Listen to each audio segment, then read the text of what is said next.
27 run match हारिला Bharat. तृतीय टी20 match हारिला Bharat. अल्प किछि दिन मध्य भारत और वेस्टइंडीज मध्य टी20 सीरीज आरंभ हेबो।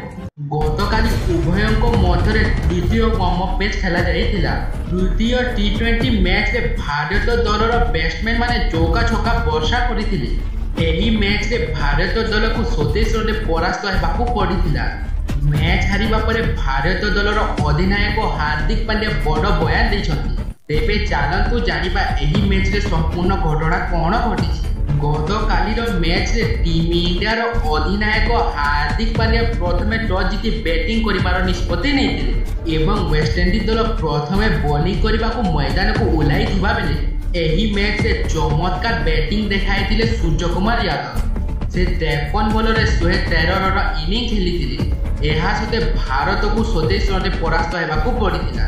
एही मैच रे बॉलर माने भल प्रदर्शन देखाई नथिले। एहा परे भारत खेलाड़ी को नै निराश देखाइथिले हार्दिक पांड्या।